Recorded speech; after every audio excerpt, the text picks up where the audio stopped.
So, local laws. Ito yung tinatawag na local government ordinances. Okay?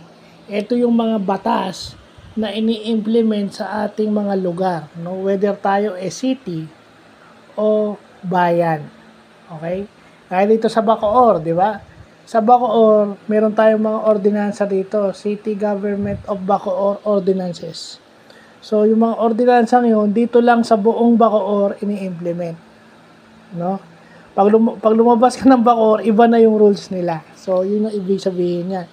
So, alam na ng mga tao yan, yung definition ng local government ordinances or local government laws. Pero, ang hindi nila alam is yung types ng local government laws o local laws. So, yung mga types nito, interim local laws. So, nung nagka-pandemic, may mga in-implement na interim local laws, no? Si former Mayor Lani Mercado Revilla, now Congresswoman Lani Mercado Revilla, may in-implement na interim local laws effective for 6 months to address a specific issue. Alam mo yung tungkol sa COVID.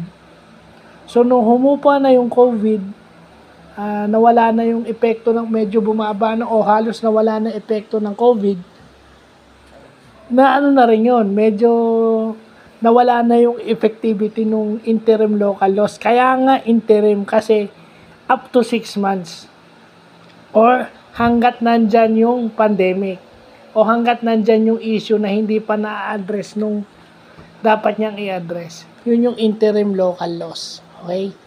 Then, second is yung subordinate local laws. Yung subordinate local laws naman daw, yun yung, excuse me, ito yung detailed implementation of a broader local laws. Okay. May mga local laws na broader, malawak yung scope.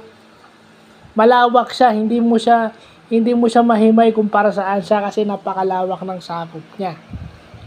Pag ganon, kailangan ng subordinate local law. So, ibig sabihin, from broad, gagawin mo siyang specific. So, ganyan-ganyan pala kahirap yung trabaho nila Vice Mayor Rowena Menjola Bautista at ng mga konsihal dito sa Bacoor. Kasi from broad, gagawin mong specific. Yung mahirap, no? At syempre, familiar na rin tayo rito, yung model local laws. Yung ina-approban ng Sangguniang Bayan at Sangguniang Panglunsod. Basta ina-approban yun. Yan, yung sa Makati, sila Konsihal Jong Hilario o si Sample King Jong Hilario, yan, sila yung gumagawa niyan at gumagawa nitong subordinate local laws at interim local laws na to. So, ang importante rito, napalawak natin yung knowledge natin sa local government laws. Yung general, hindi ito yung Local Government Code of 1991, hindi. Ito yung general view of local laws. So, yun lang pa.